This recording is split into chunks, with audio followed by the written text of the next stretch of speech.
Hello, Pascal. Nice to see you. Hello, Fabrice. Nice to see you again. Yes, really nice. So here we are today. We thought we might do a little video because some of you may have heard that we are presenting this new training webinar-based live about lighting in Unreal with Pascal and myself.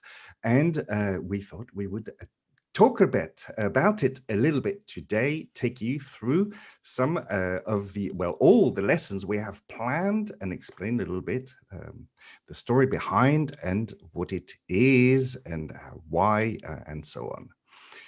Yes, because I'm a working cinematographer on real sets, and I give lighting lessons to a lot of students, and I have the feeling that light could be daunting, very, you don't know where to begin and to light a real set or an Unreal model. So it can be simple when you know where to begin. And that's the principle of these 10 modules. It's to grasp the light, the complexity, but also its minimalism and the most effective way to replicate, for example, natural light. Exactly. And so to add to that for myself, the little stories that last year we did a webinar together for the members of my kind of monthly membership. I call it a club, where we're all kind of learning Unreal and learning the new features as coming and like ray tracing and so on. And you came on the webinar and we were doing the Blade Runner scene. We put some characters, and obviously because it was Blade Runner, we looked at the reference of the movie. And that was fascinating. I learned so much. And I think, you looked like you were sort of fairly excited, but what you were seeing as well, being able to experiment like that in real time. So again, this new medium, which gives us this new possibilities to experiment, to try things, to work and to design in a way where the reality and the virtual, I guess, are sort of coming closer and closer with their idiosyncrasies and different techniques and so on. So that was what really provoked us to carry on to trying, and basically from my side, where I was sort of opening a scene like this kitchen scene we've got here and thinking, Pascal, what would you do? And taking inspiration from reality, because I know these people are really into natural light or photorealism. And well, it has its limits also, this reality, because we as human beings do not perceive the outside world only objectively, in an objective way. We interpret things constantly and also through our emotions. So a totally objective and clinical render of an architectural scene could be less selling, than slightly degraded, but in a human way, visual that could speak to our brains, but also to our hearts and to our guts, So that's also selling, because it speaks like music, or perfumes. It speaks directly to our senses without going through a rational process, And exactly, so I look forward to, in the classes we'll hopefully have this debate, and yes. Whether, because there's many arguments to be given for Exactly. a blank or kind of completely neutral render for a work in progress to be able to present. It's sort of the infamous Scandinavian kind of flat shading, and so this is again one of the reasons why we've decided to do this, so that we can yes. have maybe you come from one industry, I come from another, and we meet in this sort of hot pot of everything. And I think the bottom line is that we've got so much to learn from each other. And it's a fascinating subject. So, well, let's get into it. We're going to just basically show the 10 lessons for those of you who might be interested to join and to want a little bit to know a little bit more. And here, the first one is obviously natural light. Again, this idea of tackling photorealism, but again, with this caveat always, which is real time. All right, so obviously we'll know that we can render photorealistic images in minutes or hours, or tens of hours for movies, or even for feature films, it's sort of tens of hours per image. But here we are always constraining ourselves to somewhat real time, whatever that means. How low can we go in the frame rate and then the performance, while exploring the possibilities in that point. And so what you will, I guess, be very keen to talk about is how you would achieve that in real life and how we can transpose that in this specific scene in Unreal. And what's fascinating with Unreal is when you move a light, like in real life, you see it, the result in real time, and so it's even more fast. It's even faster here because you don't have very heavy light sources to displace. So yeah, the first thing about natural light is to understand it and then to replicate it, and using. I think you want to use two different lighting strategies in Unreal. One which is on autopilot, sort of a fully automatic and really interesting way to find. I mean, we discussed it pretty at length already in the last video we'd put on YouTube. So I'll invite people to go and watch that if they want to know more about specifically the techniques. We're going to look at that, and then it's basically the sun and sky model, and then what is commonly called the bounced light model, which is again all this stuff is fairly old school. But we'll why don't we move on down the page? Otherwise, we're gonna take forever, which I'm glad to do, but I'm sure our viewers have a limited time. So the first one is just basically what is natural light, learning to look and learning how to recreate something like we've got in front of us in that kitchen scene. The second one is going to go very specifically into looking at the sunlight, which we don't have a sun per se in Unreal. It's called the direct light, but it is what we would use for the sunlight, effectively a light that throws parallel rays. So the location is independent, but the direction is paramount. We'll use this scene. Some of these may change as we make up our mind throughout the period. But what have you to add to that, Pascal?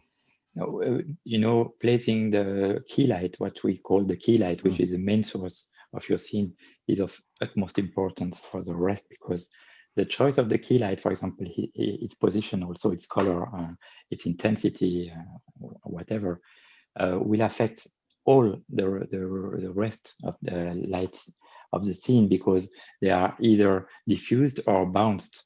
But basically, it comes from one projector, the sun. So you have to know where to place it, and we will give you suggestions to find the right spot. And I love this story when, for you in the real world, you would always say, for example, at midnight, you would just go home. I'm sorry, midday, you would just go home, when a lot of us will be just always placed at the sun by default at midday. Yes, just carry it like that. I don't like by default strategies.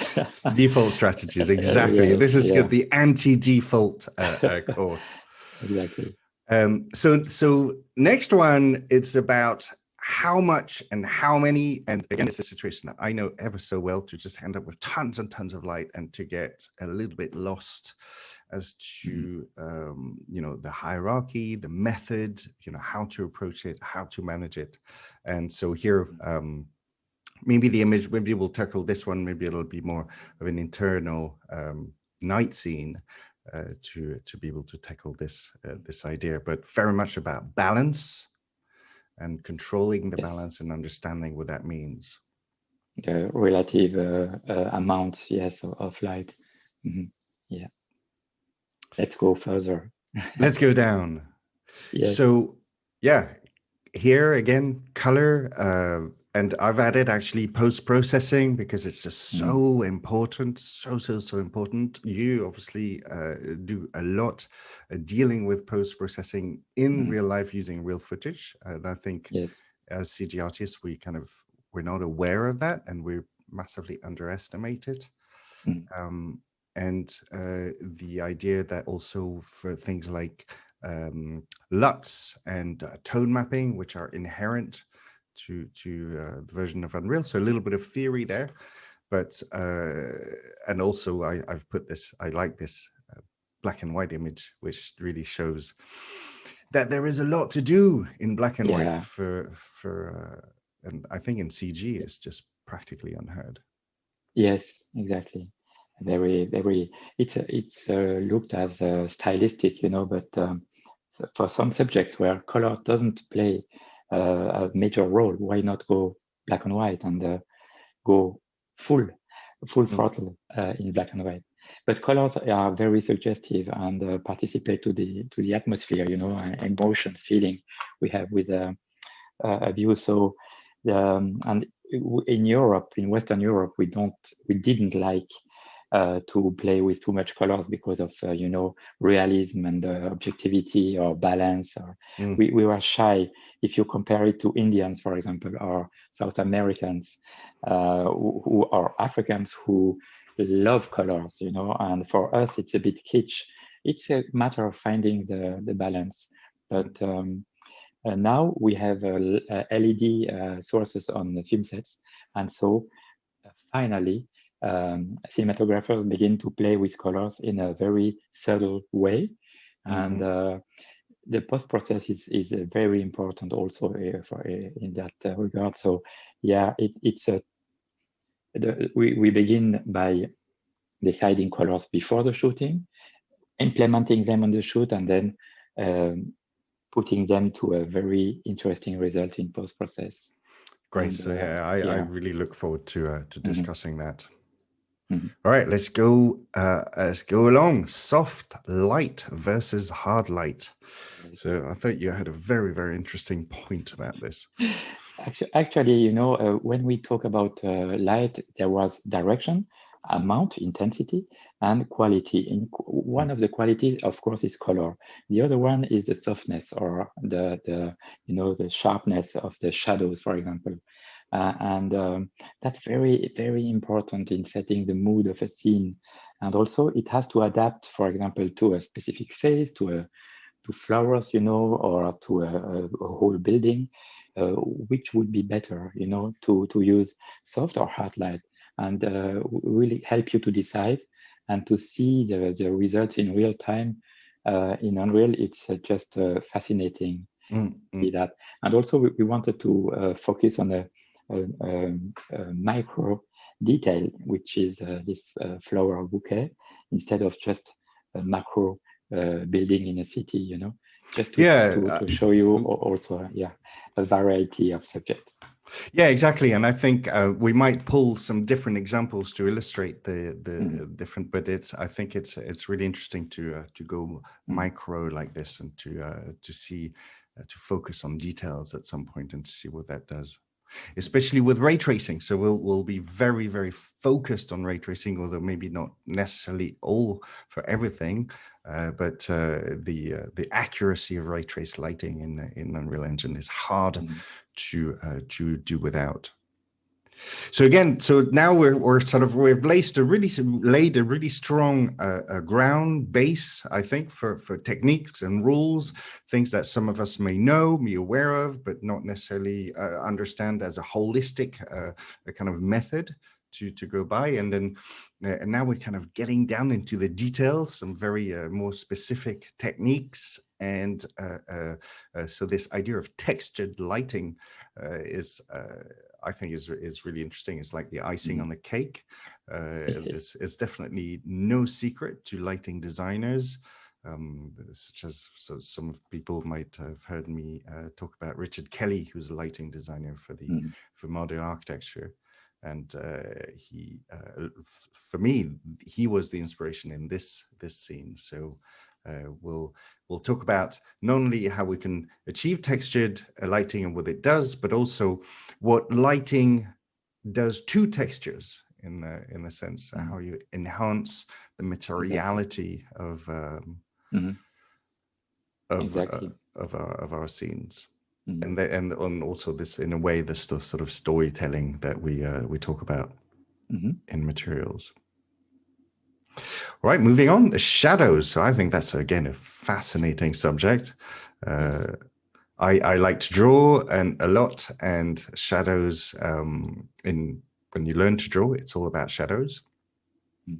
You draw the shadows effectively. You can't draw anything else. So that's again a very fascinating subject. And you were talking about storytelling using shadows. Yes, because we can suggest also what is outside of the frame with shadows. You know, we can tell who was just here in the frame before it was snapped, or suggesting trees, or a city, or what floor are we on in a building. And also, in lighting, people imagine that to light something is to add light, but I would say it's basically it's to create shadows. So it's to remove lights. Sometimes it's very interesting to see that in a negative way. Like we, for example, in a winter scene, we will put big flags just outside of the frame to put shadows on the half of the frames of actors, for example, to recreate volume. Otherwise, the light comes from everywhere, and the actor looks flat. So recreating a big shadow just outside of the frame gives texture and a volume, and it's very interesting. So yeah, shadows is an endless subject, and I look forward to talking about it. Exactly, and I look forward to sort of mixing those our 2 points of view like that. You from the the real world, and then I always talk about my kind of little what I've learning to draw with charcoal, and so I'll pull out some examples of that. Yes. So again, going into this sort of specific sparkle of life, we call it.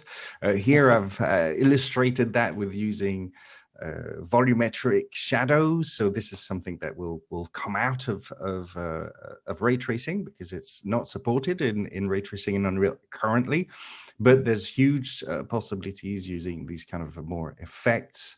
And we talk here, I like the word serendipity, as it's almost like exactly. it's a different way of working that for me, but I guess it'll be a lot closer to what you're used to, in the sense that you've got a scene and then you're kind of going around with your camera trying to find these moments, find these frames, and it's the combination of this of all the movements and the way the light is interacted, the way the light is placed. Maybe kind of you just because when you think you're finished with your lighting, you've probably forgotten about adding life, some kind of unexpectedness in your frame. And for example, on a film set, it happens between the takes, where people move lights, or go with a plastic bag, a violet plastic, and then it projects something very interesting I didn't think about, and which would be more effective, So I stop everything, and we just go with this violet reflector, and it's to be able to add the unexpected in your program if it suits your objectives. To detect them and to see them even from the corner of your viewpoint, To allow those moments and to be able to capture them. Yes. And of course, the flares and everything like that is also from this world, of unexpected lighting, phenomena. And that's also something we will see in post-process. Right, exactly. Yes, sort of lens effects and all that kind of thing. Yes. Fantastic. Right, so we couldn't talk about lighting without going into the night, of course. So, the beginning was really about daylight and how to kind of set that up. But here we're talking about the time factor, because it's also, we're bringing in maybe the idea of going into animation. I like to teach a lot about how to go from day to night into an animation, and here there's also interactivity. So it's quite interesting how we can use that. But of course, in terms of lighting, there's rules, especially if we want to recreate those atmospheres. And I talk a lot about theatrical lighting, which I love the idea of. Exactly. Nothing to add especially here. Great. And then so here will be our 10th lesson about the separation principle. So I really like this idea.